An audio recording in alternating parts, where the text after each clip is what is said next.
नमस्कार साथियों, हिंदी स्टेनो बढ़ोत वाले चैनल में आपका हार्दिक स्वागत है।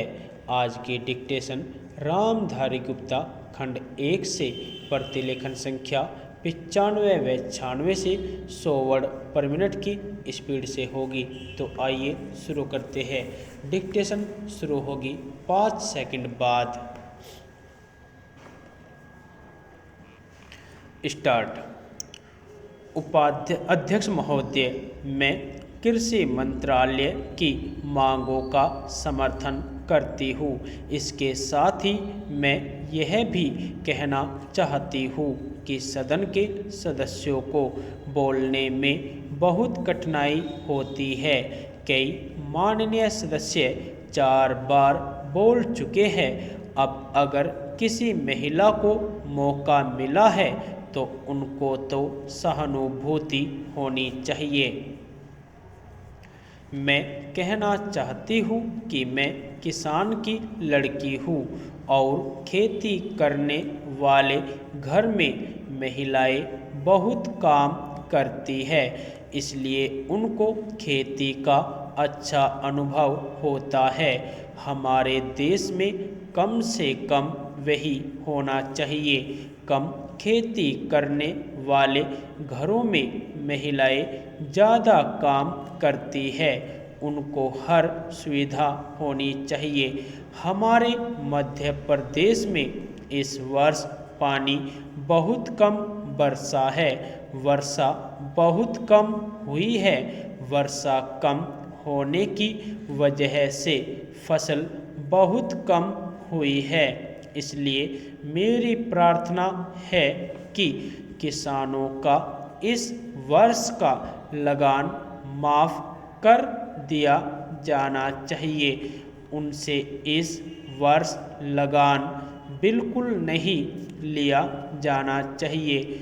वहाँ पर किसान ने अगर 5 मन बीज डाला था तो मुश्किल से 10 मन गेहूँ ही हुआ होगा।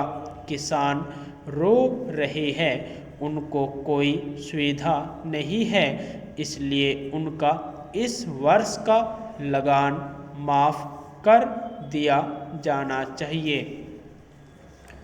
आपको चाहिए कि आप गेहूं की कीमत निर्धारित कर दें। किसान की खलिहान में जब गल्ला आता है और उसको जब वह बाजार में ले जाता है तो वहाँ पर व्यापारी लोग उसको कम कीमत में खरीद लेते हैं और खरीद कर अपने घर भर लेते हैं। बाद में जब जनवरी फरवरी का महीना आता है उस समय उसको दुगने या उससे भी अधिक दामों पर बेचते हैं। जनवरी फरवरी से पहले वे गल्ला घरों से निकालते ही नहीं है। किसानों को व्यापारी लोग कम दाम देकर चूसते हैं। किसानों के घर में कुछ नहीं बचता है। इसलिए हमारे कृषि मंत्री जी को सोचना चाहिए कि फसल आने के पहले वह दाम निर्धारित कर दे। फरवरी मार्च में दाम निर्धारित कर दे ताकि किसान का गल्ला कम दामों में न बिकने पाए। अन्न की समस्या आज बहुत नहीं है। आज लोगों को बहुत कष्टों का सामना करना पड़ रहा है क्योंकि सरकार किसानों से संबंधित कार्यों को समय पर नहीं निपटाती है। समय रहते किसान की उन्नति और खेती के सुंदर विकास के संबंध में मैंने बहुत सी बातें की। अध्यक्ष महोदय, राजस्थान में जनता को बड़ी कठिनाई है। वहाँ सूखा पड़ा हुआ है, मवेशी मर रहे हैं। ऐसे जो स्थान है वहाँ आपको कदम उठाने चाहिए। वहाँ लोगों को तथा मवेशियों को खाने के लिए देना चाहिए। उनकी सहायता करनी चाहिए। अगर आपने शहरों का ही ध्यान रखा और देहातों की समस्या व किसान की समस्या को हल नहीं किया तो भविष्य में बड़ा संकट पैदा हो सकता है। जब मैं अपने क्षेत्र में कार्य करने के लिए जाती हूँ तो जिन लोगों ने वोट दिया होता है और जिन्होंने नहीं भी दिया होता है वे भी शिकायत करते हैं कि जब वोट का समय आता है तब तो आप कहती हैं कि लगान माफ़ होगा, गल्ला सस्ता होगा, गाय भैंस के लिए घास का प्रबंध होगा, लेकिन हो तो कुछ भी नहीं रहा है।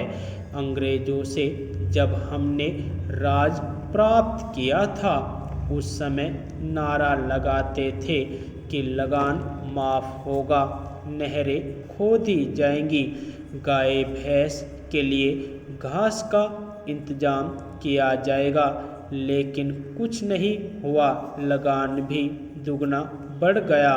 जनता में इन सब बातों को लेकर बड़ा असंतोष है। हमारे मंत्री महोदय जब जिले का या प्रांत का दौरा करने जाते हैं तो रेस्ट हाउस में जाकर ठहरते हैं। देहातों में जाए तो उनको असली हालत का पता चले, लेकिन वे तो रेस्ट हाउस में जाकर ठहरते हैं ताकि कहीं उनको लू न लग जाए।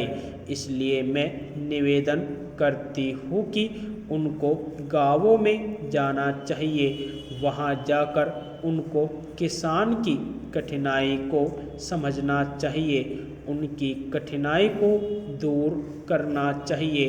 किसान इस समय बड़े भयभीत है, उनकी तरफ बहुत सा रुपया पड़ा हुआ है, तकावे का, बीज का, लगान का, बैल का इत्यादि। कलेक्टर या तहसीलदार उनको आज बहुत परेशान कर रहे हैं। उसके बैल नीलाम किए जा रहे हैं, जमीन नीलाम की जा रही है, उसको कचहरी में ले जाते हैं और पटवारी तहसीलदार किसान को जिस तरह से परेशान करते हैं उसका लेखा मैं नहीं दे सकती हूँ, उसका मैं वर्णन नहीं कर सकती हूँ। आज भ्रष्टाचार का ही बोलबाला है। जब तक 500 रुपया या 300 रुपया या 200 रुपया लेखपाल को या पटवारी को न मिले तब तक खाते में से नंबर वे लोग नहीं निकालते हैं। कचहरी में उन्हें परेशान किया जाता है और वे सब जगह परेशान होते हैं। यदि आपको डिक्टेशन अच्छी लगी हो तो हमारे चैनल को सब्सक्राइब करें तथा वीडियो को लाइक व शेयर भी करें। धन्यवाद।